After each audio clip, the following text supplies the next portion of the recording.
Hey folks, welcome to the Yann Girard show. I'm here with Haden Ibrahim. Haden, thanks so much for coming on the show. Thank you so much for having me. So did I even pronounce your name right? Yes, Hodan, there's multiple pronunciations, Uh, so that will do.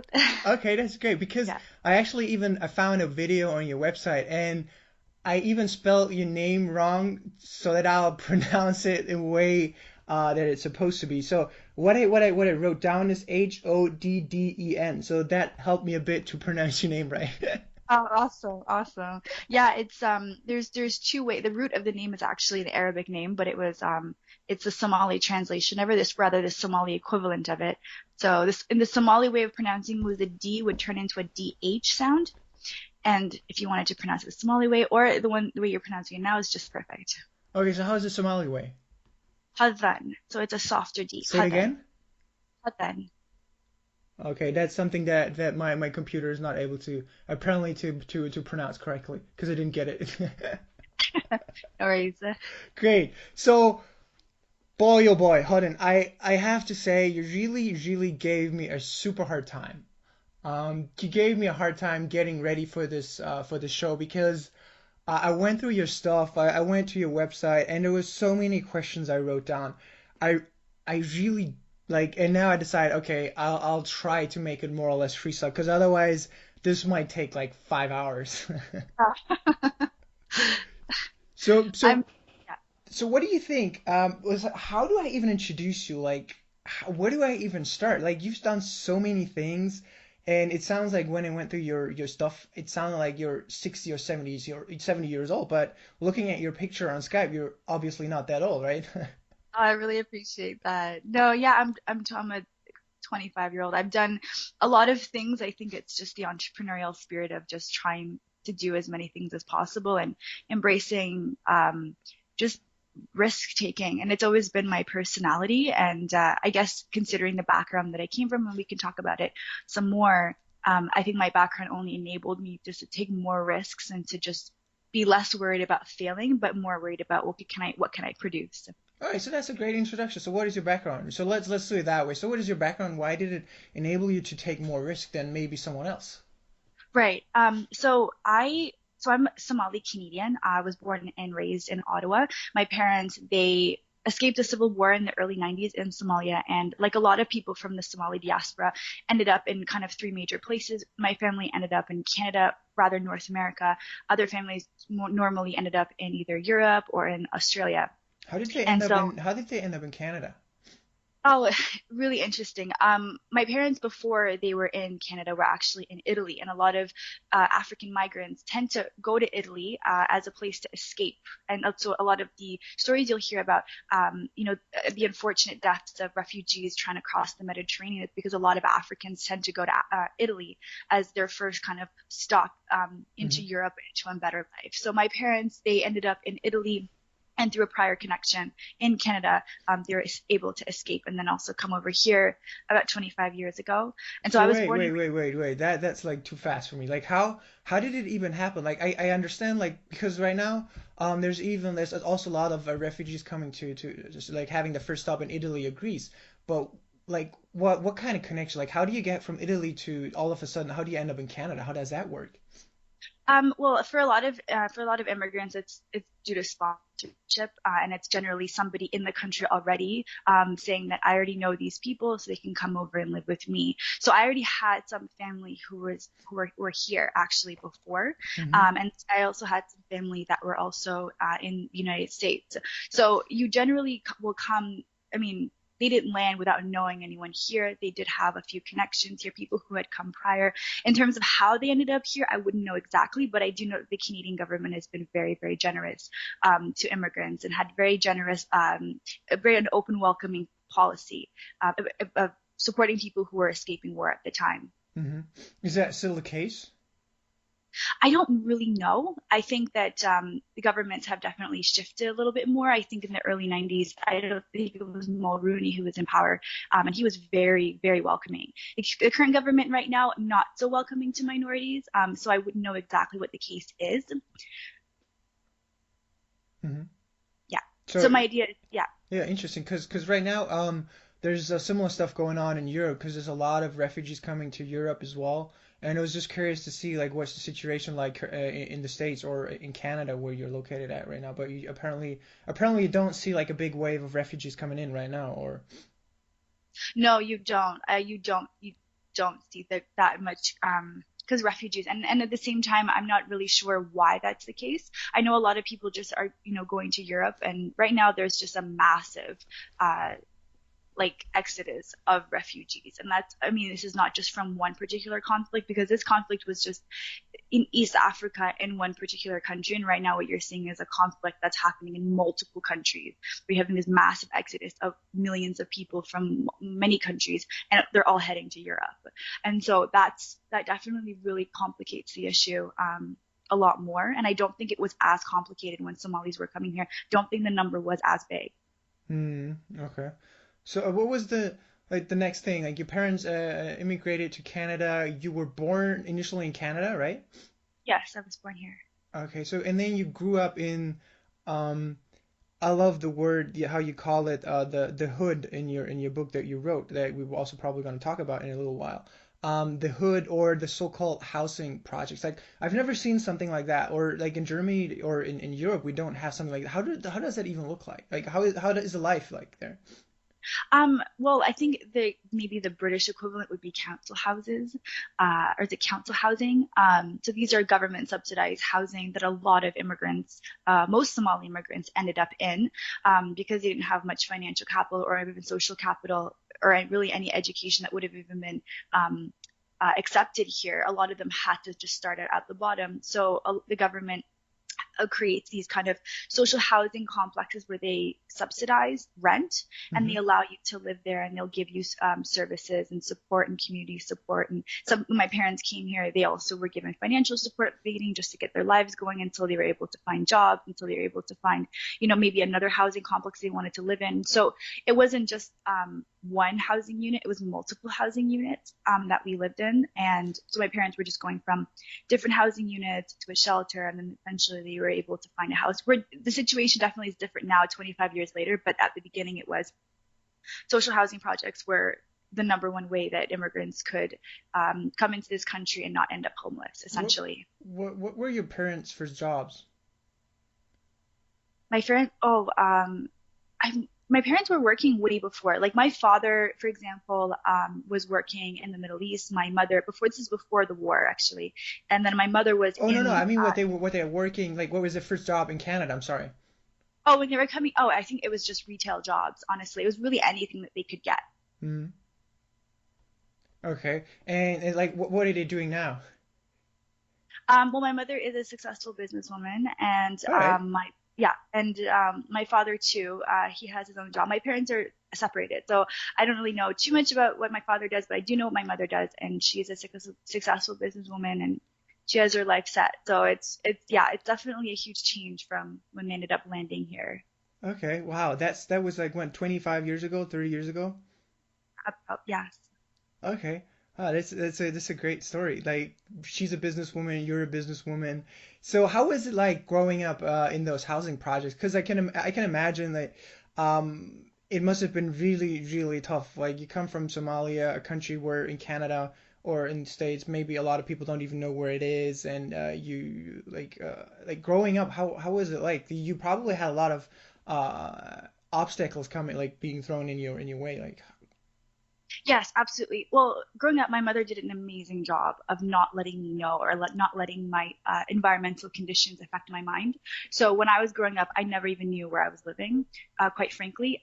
It wasn't until I was a little older, like in my teens, that I started realizing the life that I was living. Because I had assumed, like a lot of kids assume when they're growing up, that the way they live is the way everyone lives. yeah. And so I realized that I was severely disadvantaged in a lot of areas because of the fact that I didn't have the financial capital or the social capital, or I wasn't living in an area that the community even saw as being, a safe area. It was not a safe area. So it wasn't a surprise to see things like gangs and shootings and people, just a lot of really, even theft, like things that were not seen in other places, I was normalized to this stuff, right? So when you hear about somebody dying in a gang, because there were gangs living in our area, or when you hear about, someone shootings, or you hear gunshots, like this stuff was so, like I thought that this happened everywhere. Like I didn't think that this was something that was unique to my own situation. But it wasn't until I got a little bit older, that I realized that that was not the case, and most people did not live in unsafe neighborhoods. And my mother did something incredible for me, and this is the reason why I feel like she laid the foundations for my entrepreneurial career, even though she didn't want me to be an entrepreneur. She wanted me to be a nurse. She told me that, Hadan, wealth is in your heart, it's not in your pocket. And so I grew up all my life thinking that wealth was something that it wasn't a physical possession of anything. You could feel wealthy, and I walked around feeling wealthy all the time. I didn't feel at all that I lacked anything. So she made sure that in my mind, she put in an abundance mindset, never a scarcity mindset. When I got older, like in my early years in university, like I started university when I was 18. I went into, I think one of my classes that really opened me up was a sociology of education, which I subsequently failed that class. But anyway, that class really opened me up to understanding the social, political, and economic, dynamics at work in a society, particularly towards education. And I remember this conversation being had amongst like 3 or 4 white girls in my class, and they were talking about a scenario situation of people growing up in these housing projects and kind of being, and I'm like, at one point I was like, wait, they're actually talking about me. Hey, like, wait a minute, that's me, yeah. That's me. And so what ended up happening is I ended up leaving halfway through the class. I was just in tears. I was like, oh my God, like I didn't know that this was me, and I didn't know anything. So I just hopped on the train. I went back home, and I was talking to my mom. And, she explained to me there's a reason why I didn't tell you all of this. It's because you wouldn't have the mindset that you have now. You wouldn't be as focused as you have now, and you wouldn't be distracted as you would have been. And you probably would have fell into a lot of negative things like a lot of people I know fell into, because my mother kept me so radically focused on my education and nothing else. Otherwise, I would have done what other kids in my neighborhood were doing. And so it wasn't until I was in my early teens rather, that I ended up figuring all of this stuff out. Okay, so what did your mom do to cheer you up when you came home crying and realized that your background is a little bit different than from everybody else?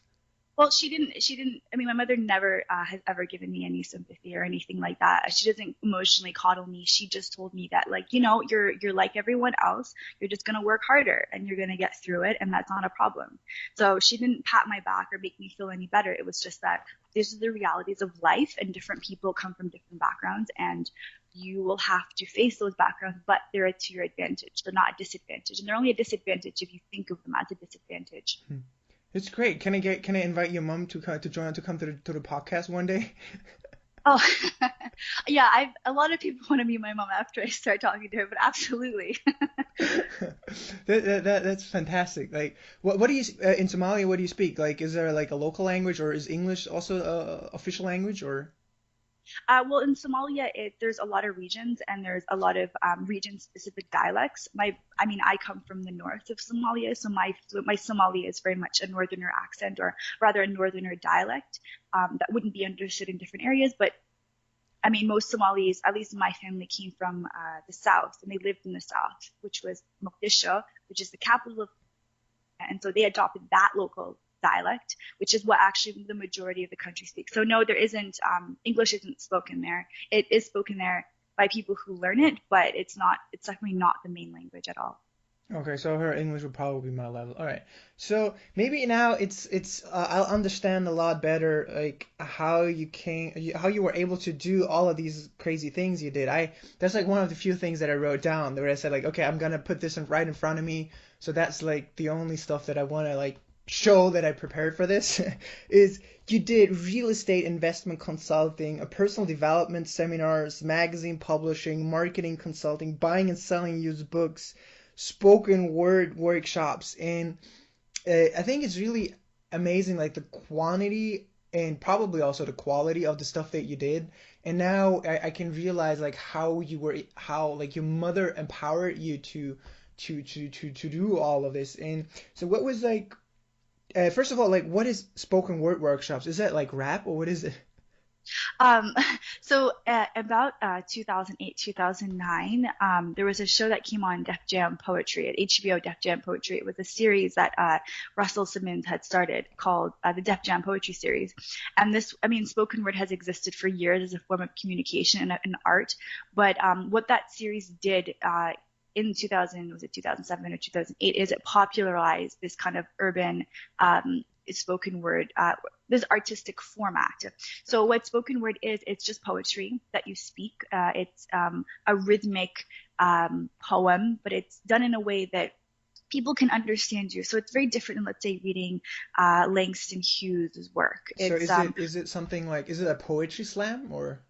Yeah, that's exactly it. I started as a spoken word poet just because I had been writing for years, Mhm. and I just one day just decided, okay, I'm gonna just gather a group of my friends and we're gonna go down to an open mic session that I heard was happening in the city, and I was about to like pee in my pants, throw up, like whatever, but I said I've got to do this, like I just got to do it. And so this is kind of symptomatic of everything I do in life. It's just like I'm really scared about something, but I know I just want to do it, so I just go through my fear and I just do it. Were you scared So before coming on the show? I'm a little I've been interviewed before, so definitely my nerves are a little bit less. But no, I mean you're like a amazing blogger, so of course I was nervous. I was also like, let me tell you something. I'm also nervous. Like before every show, I try to watch Jimmy Fallon to get relaxed because it's also like a new thing, like this podcast stuff. So yeah, I was also a bit nervous, like specifically in your case because there's so much we could potentially talk about. It was like, wait a minute, like how do I get a good story across? So yeah. For sure, absolutely. So spoken word it was something that I just kind of fell into because I had been writing for years, and what happened was I became really successful really quickly, and I think that this can it's there's a lot of lesson I can derive from that. But what ended up happening was when I started, from the moment I ended up doing spoken word, I just kept, getting people coming up to my shows and telling me, "Oh, you should come here and perform." And then next thing you know, I was every single month, I was performing in every single possible venue that I could. I was just trying to get my name out there, trying to like hustle, trying to be able to just show my face in so many places.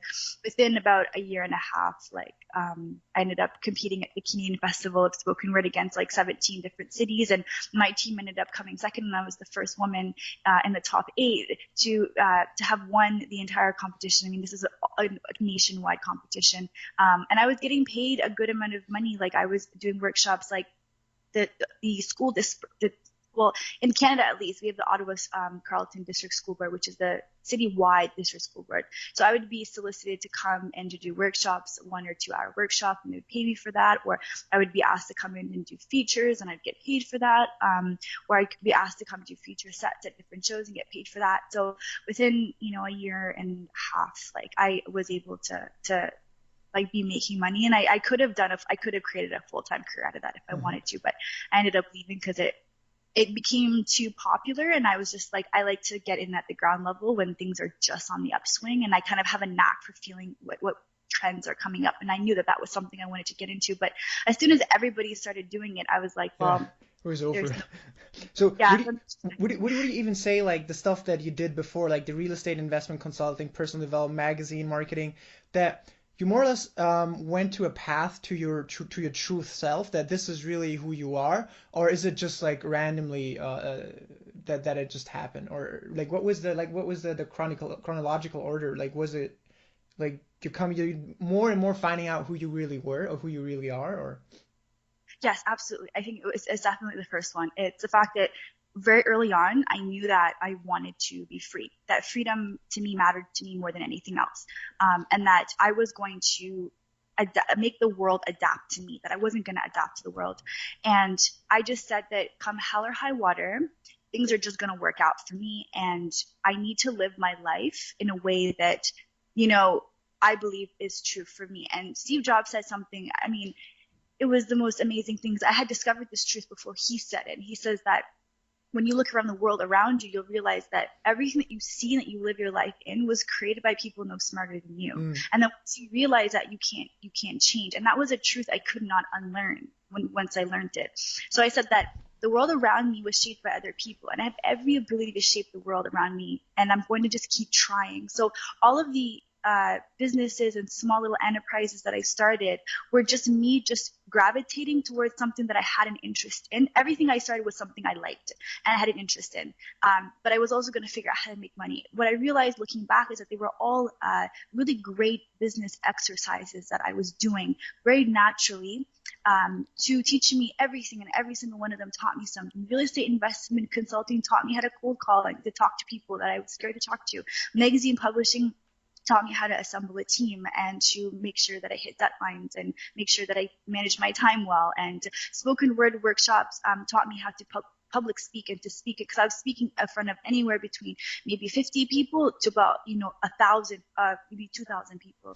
Every single one of them was teaching me something. I didn't know back then. I just was so desperate to be like, I know that I want to be something called an entrepreneur. I know that I want to live a free life. How am I going to do it? I don't really know. It's just a series of chronic experimentation, and I just kept going until something worked out for me. Yeah. So, and what do you say, like the stuff you're doing now? Because now finally we're coming to the stuff that I should have started with, but I wanted to make it interesting so that nobody really knows who you are, what you're doing. So, do you think like everything that you learn, you channeled it into like your agency called Think Disrupt, your publishing house you're currently working at, you're working on that you started, I think even with your sisters, right? Yes, I did. And also the book How to Be a Muslim Entrepreneur. Do you think everything that you learned was just one step on the ladder to getting where you are right now? Absolutely. That's absolutely what it was.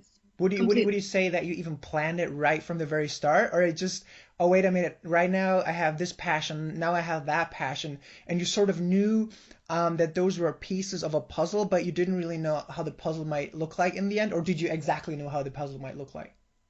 No, I had a vision for what I wanted. I didn't know exactly What was the how that vision? What was the vision you had? well, for me, like, I mean, one thing that I used to do when I was in university was anti-poverty activism. And I've Sorry, always, was since I was what? I didn't get it. anti-poverty activism. Oh, okay. So humanitarian work is something that I've always had a soft spot for. Since I was 14, I was really interested in activism and particularly how to help, people who are disadvantaged or people who suffer from extreme poverty. And this is something that I've always held close to my heart. And I always felt that I wasn't going to be able to help the people that I wanted to help on the level that I wanted to help them at if I just took a traditional path. Like I couldn't amass the money or the contacts or the social capital that I needed if I was going to just take a job and just go to school. I couldn't even help myself at that point. And so I knew that I would eventually want to work at the intersections of business and economic development. I didn't know how, to be very honest with you, but I knew I had to get sustainable for myself first, which explains the multiple business ventures that I've had. It's absolutely amazing because I also feel like a similar. I have no idea where my path might lead me, but everything that I'm doing right now is because I want to get ready for like the bigger theme.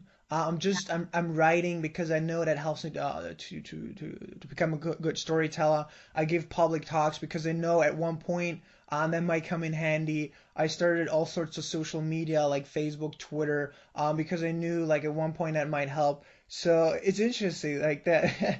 You did it probably a lot better because you started like smaller businesses, and and you did it step by step, and I'm doing everything at the same time. They're both legitimate. They're both great ways to go about it.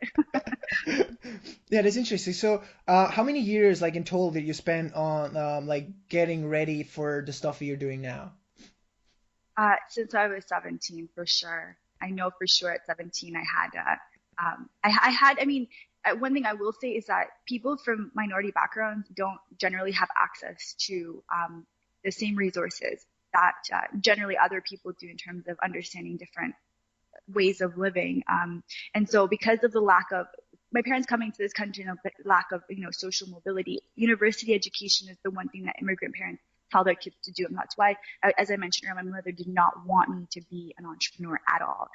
She wanted me to have stability and to be stable.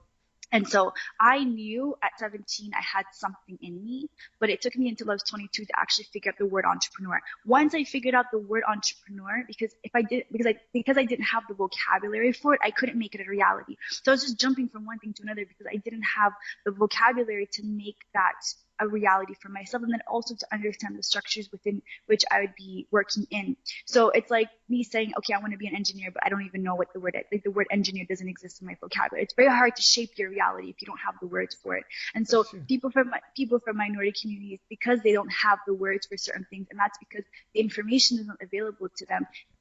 At 17, I believe I could have built, if I had known this at 17, I could have built a multi-million dollar business by now. I know for sure I could have.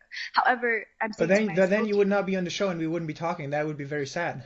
there you, there you go. So I'm trying to accept the fact that, that there's a path and there's fate and there's just things that happen to you because they're supposed to happen to you, and that you're a vessel for something. And I feel like, okay, maybe I'm a vessel to support other people's journeys. Maybe I'm a vessel to do other things, but this is just something that, you have to accept on your journey. And, if I knew at 17 that this is what I wanted to do. And Yeah. I'm a very stubborn person. So it was very difficult for my mom to convince me to do Do, otherwise. do you So still think that this access of information is still a problem for minorities in like countries like Canada, US, or wherever where they are because of the internet? Like, do you think it's still a problem, or do you think it's sort of decreasing the problem right now, or it's getting better and better?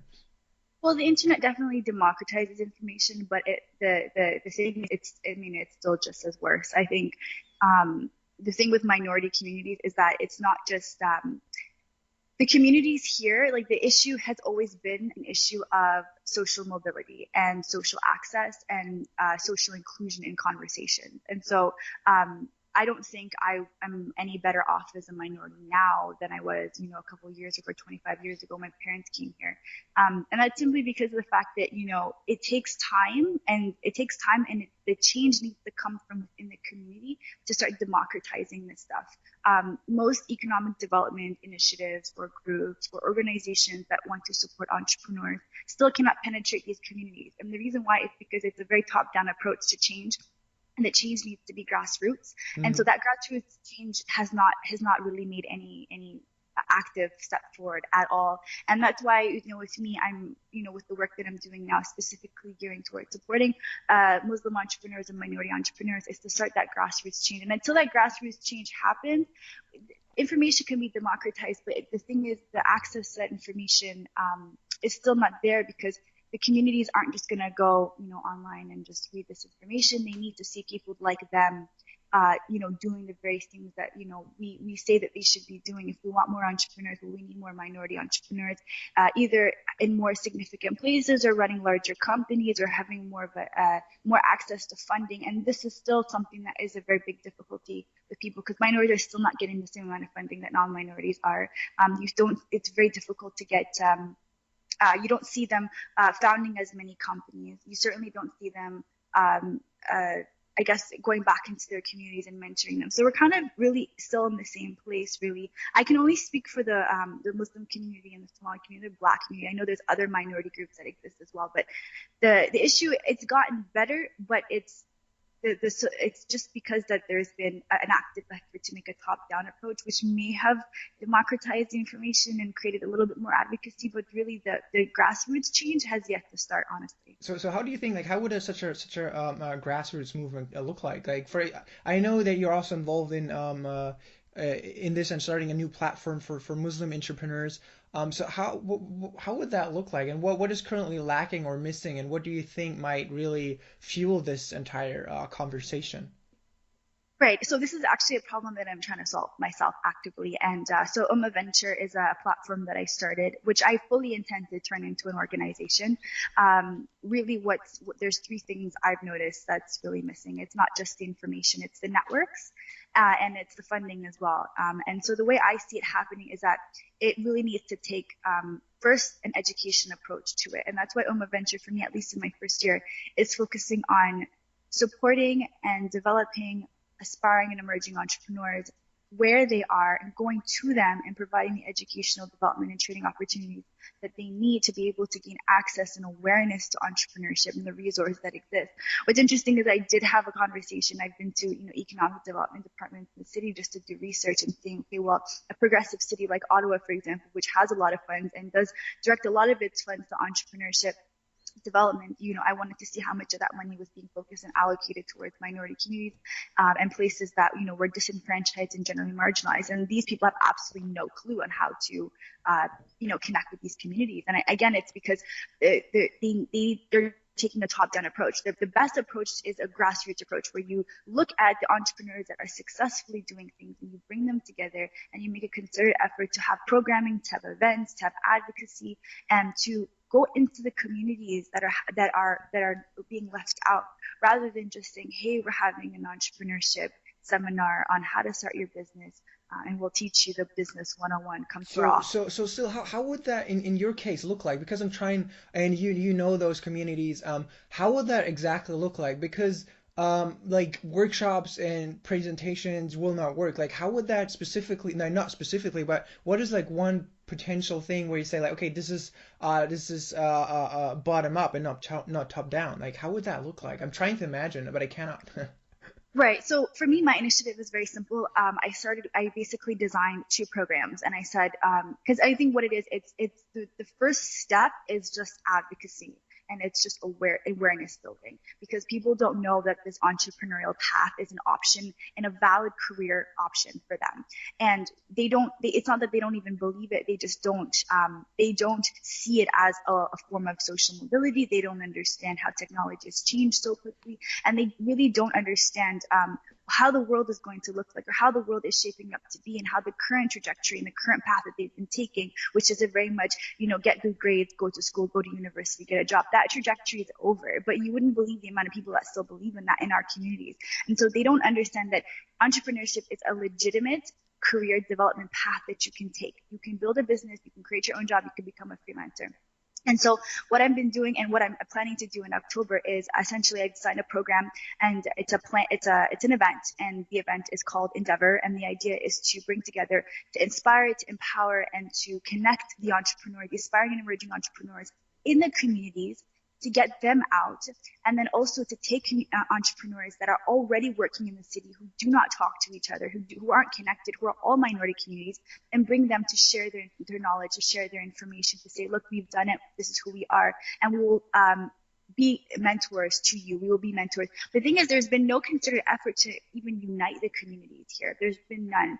Where do aspiring and emerging entrepreneurs go if they're a high school student and they want to start a business? They don't know where to go. Where do minority mentors who are entrepreneurs, who are successful in the city, in every city around the world, where do they go to connect with aspiring emerging entrepreneurs who are from minority communities? There's no effort being made. There's no central platform where they can connect with one another and exchange experiences and exchange personal stories and say, this is what I've done, or these are the resources. And at the same time, the minority communities are not also connected to mainstream entrepreneurial development resources. There's a huge disconnect in that way. So the key is being able to unite all the stakeholders, the people in the Department of Economic Development who want to see more minorities and entrepreneurs, the mentors, the people who are already out there who are super successful in entrepreneurship, who are minority, have minority backgrounds, connecting them, and then also getting the aspiring and emerging entrepreneurs like me, that 17-year-old in high school who wanted to start a business. Where would have I gone? Who would have I talked to? Nobody. That's why I suffered for so long.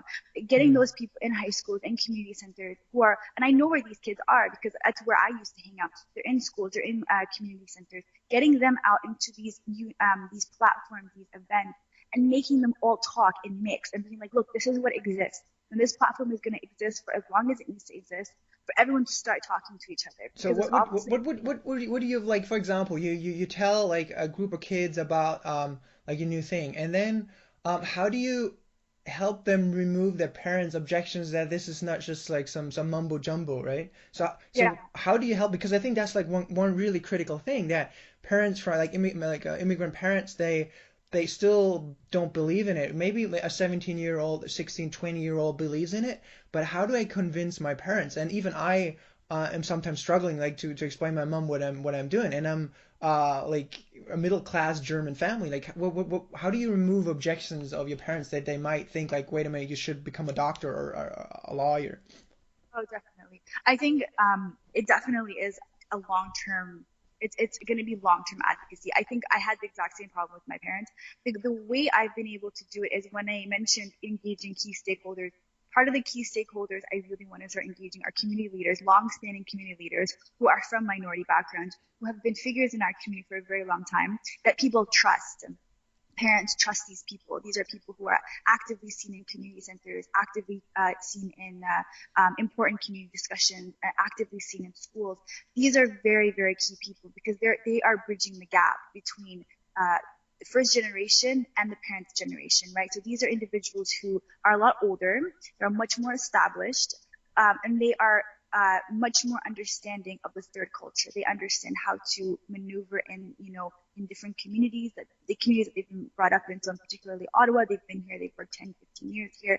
They're also from back home in Somalia, so they do understand, or they're from back home in Africa, wherever part of the world they come from. So they have a unique understanding and a unique role to play, these long-standing community leaders, which are actually very much prevalent in every single community that I've been to, Somali or Muslim.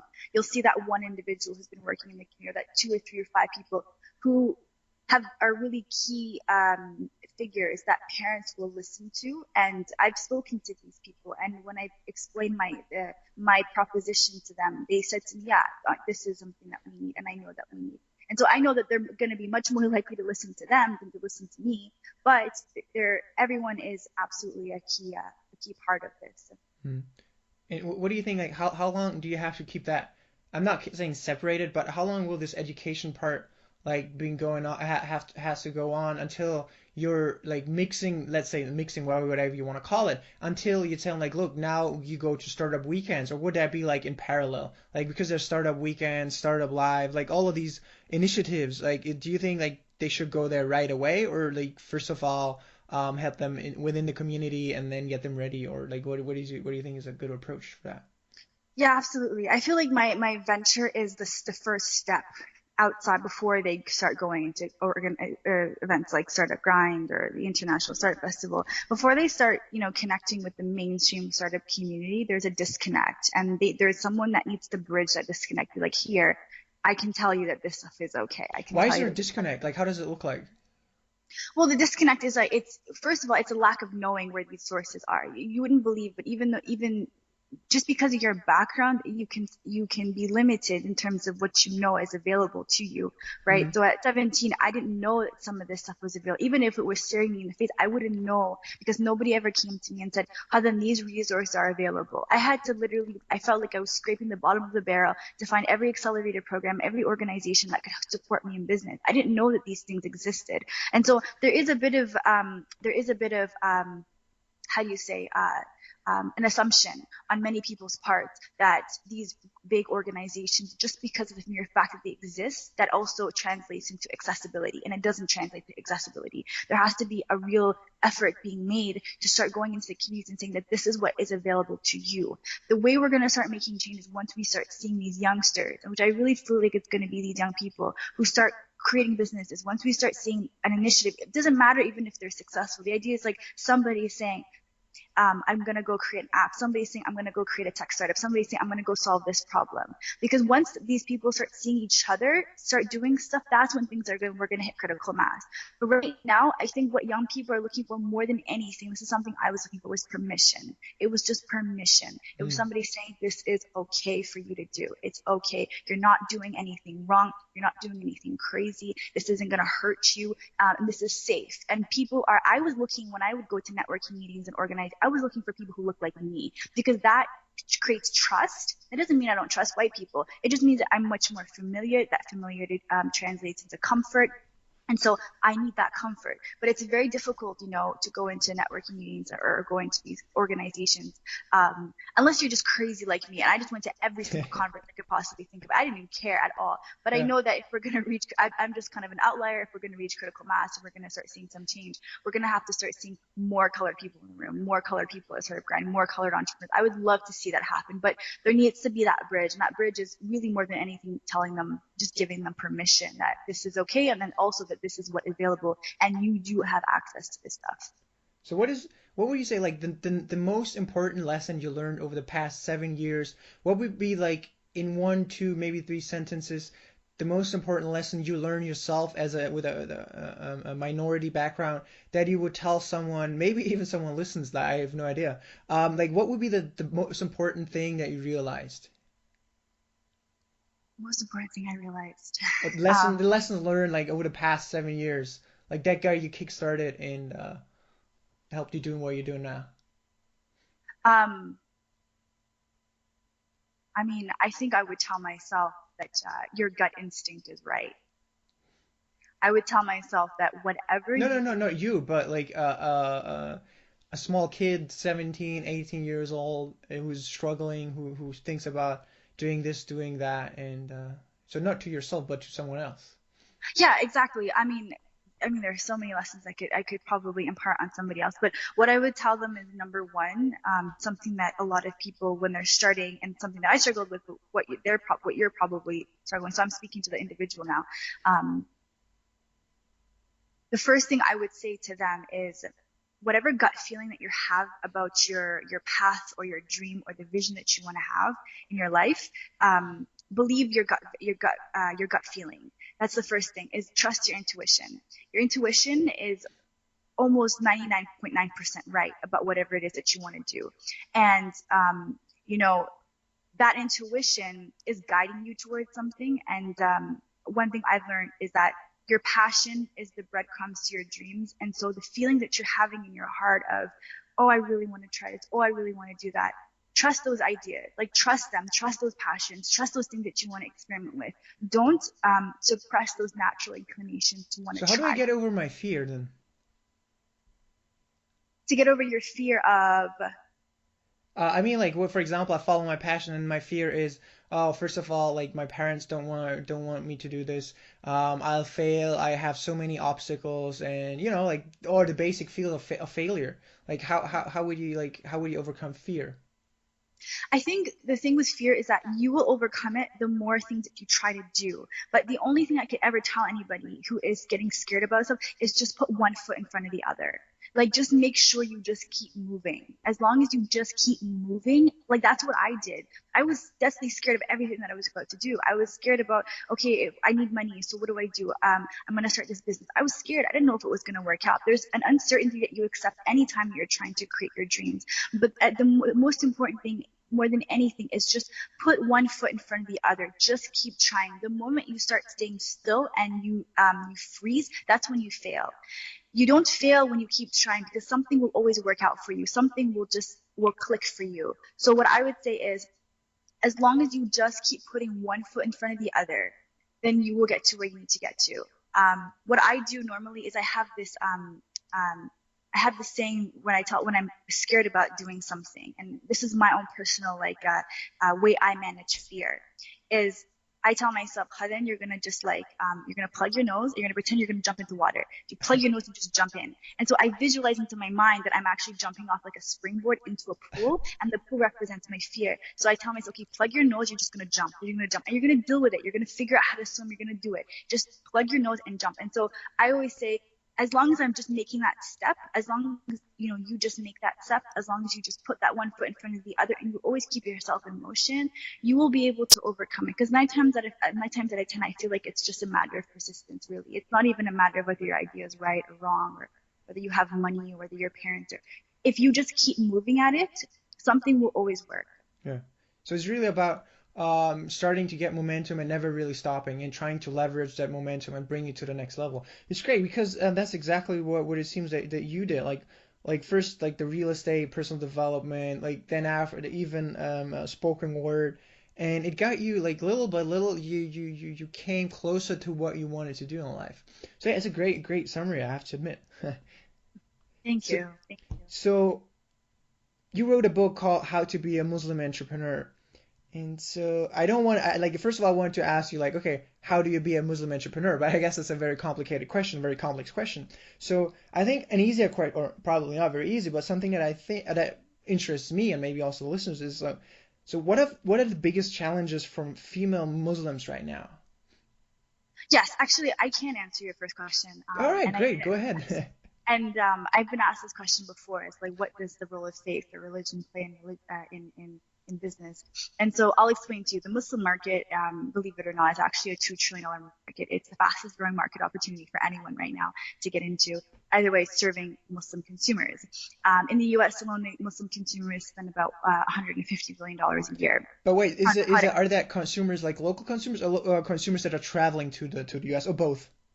No, yeah, these are consumers that live in the United States because the United States has a fairly large Muslim American population there.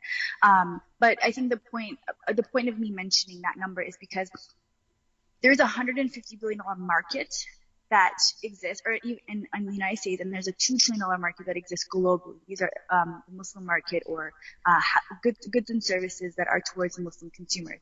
That market shows that people's faith affects their consumption habit.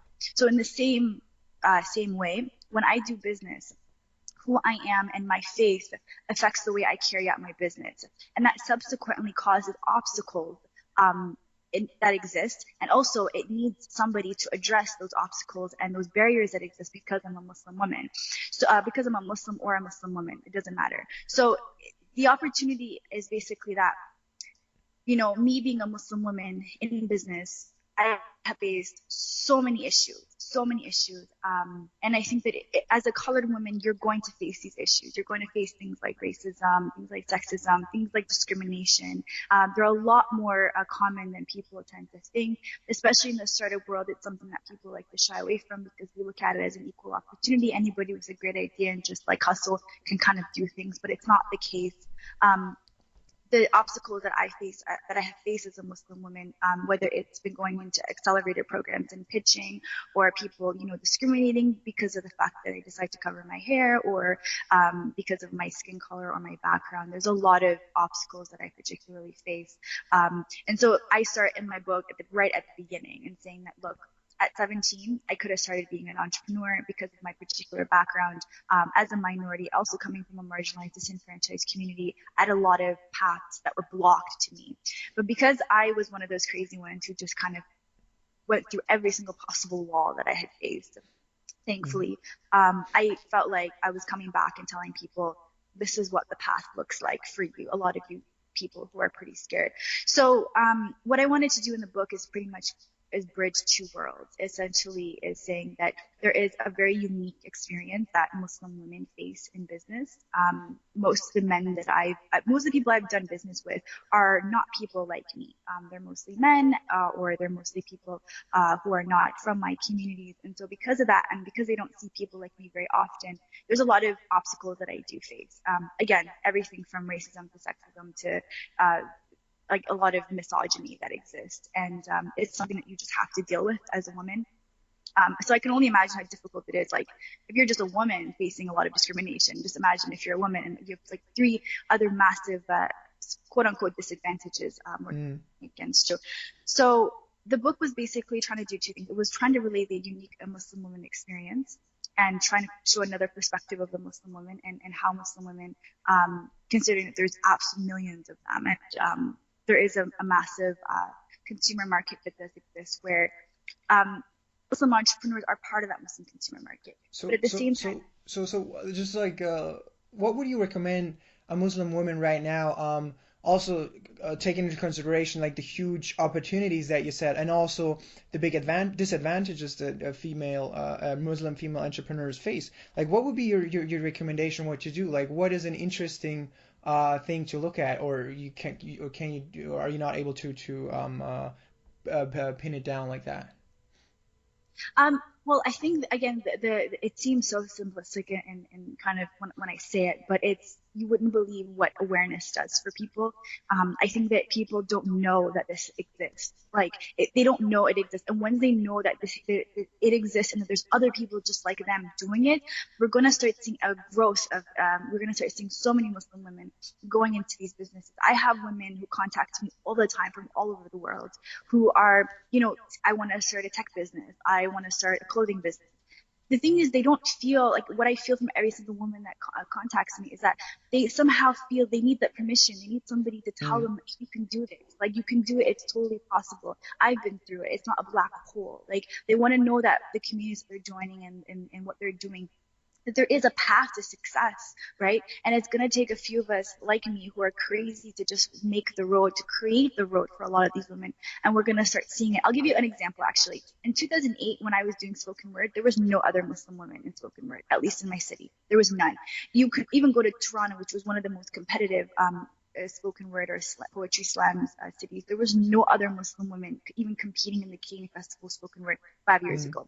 Now, if you type in spoken word artists and you type in women, you're going to see a barrage of women that are black and that wear hijab. And I'm not saying I created that I trailblazed, but because I did it, one other woman then joined me, and then another woman joined me, and then because other women saw those women doing it, then they joined me. But 5 years ago, there were no Muslim women in spoken word at all. There was colored women. I think when I first competed, there was one other black woman. Everybody else was a guy. It was very male dominated. Now you go to different communities around the world, you will start seeing that the majority of the spoken word artists are women, colored women, women from different backgrounds. And it just takes somebody crazy enough to just say, I'm going to just start doing something crazy. I'm going to start dancing. And I don't know if you saw Derek Silver's How to Start a Movement, that 5-minute TED Talk video, where you're just that lone nut who's just dancing in the middle of a festival, and then one person joins you, Yeah, and another yeah, person I joins saw you. that. That's literally what my philosophy is when it comes to supporting minority communities. It's like, I'm not lone nut that's crazy that is dancing, and then there's going to be other people joining me. And then once those people start joining me, then we're going to start seeing a critical mass. So for me to be able to predict the future, I'm going to ask you, what is your next step? Oh, my next step. Well, right now I'm going to be organizing the first ever Ventures first ever event series in October, where we're bringing together the minority community here in Ottawa to start supporting entrepreneurship and entrepreneurship promotion, engaging different stakeholders. If that event Is it for every minority or just like specific ones? No, honestly, anyone who considers themselves a minority, I only have outreach, honestly, to particular communities like the Black community or Somalis or Muslims, but anyone absolutely as well. Anyone who comes from marginalized communities. So that can be Native Americans, that can be anybody. Honestly, other women, totally possible. I just want to be able to advocate for these minorities. Once I do that event in October, I'm planning to go to Asia in November, and then hopefully spend some time Where we might where we meet up may maybe.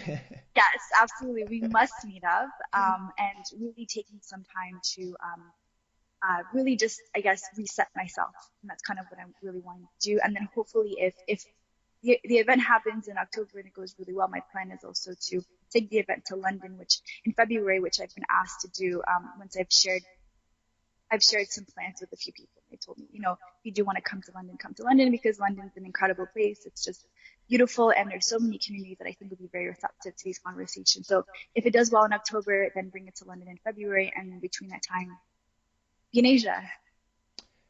Well, that sounds perfect. And what are your plans with Think Disrupt? You still gonna continue that, or like your agency? Yeah, yeah. So actually, I mean, Think Disrupt, we're continuing. I mean, it's a new media company, so it's like, well, it's a creative agency, but it's also a publishing company, very separate from the publishing company I'm running with my sisters. In March, I finished our first book for Think Disrupt called In Times of Terror, Wage Beauty by Mark Gonzalez, which has done absolutely incredible. It's been really successful, that book. Um, Now what I've been asked to do is to consult and work on other books with some people. So I've had some pretty amazing heavyweights just kind of come up to me and say, hey, do you want to work on my book? Do you want to work on marketing my book or putting my book together? Now that I've been through the whole self-publishing Wait a process. minute. So like my next book, you could also help me promote it. Yeah, why not? Let's No, work together. I'm not such a heavy hitter yet. No, I mean, oh my God, what are you talking about? Absolutely, you are. I think the wonderful thing is that I don't even have to like advertise myself. I think people just kind of saw, what I did with Mark Gonzalez's book, and the work that we've been able to work to do together. My team just we three of us, we all created something really incredible, and so it did really well. And the idea is to keep consulting on books. I want to do another book next year, and just keep continuing the creativity, because Think to Start for me is like my creative playground. It's like being an editor. I mean, my dream has always been like just to be a magazine editor and just to go and curate these editorials and awesome stories and photographs and create editorial spreads and put them together, like just a meandering, wandering creative. And that's kind of how I see Think Disrupt Mm. always, and that's why it's always been something that I think is done well, just because I've just been trying to focus on supporting mission-driven people and ideas, and that's as long as you fall into those two categories, there's always a way I can Yeah. support you. Keep trail blazing. Yes, yes. So, like, is there like for the listeners, is there anything you want them to check out at the end? I mean, I could continue talking with you for like hours and hours, but I think at one point we have to stop. We have to stop when you're on top, I guess. And that's where we're at right now. So, is there anything you want like the listeners to figure out, to check out, or?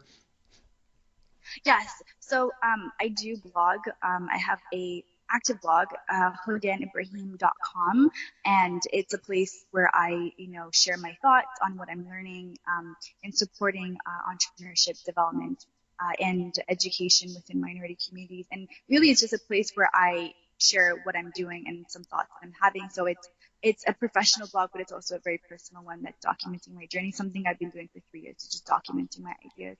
And you have And so I you have great videos on it, and then that teaches you how to pronounce your name.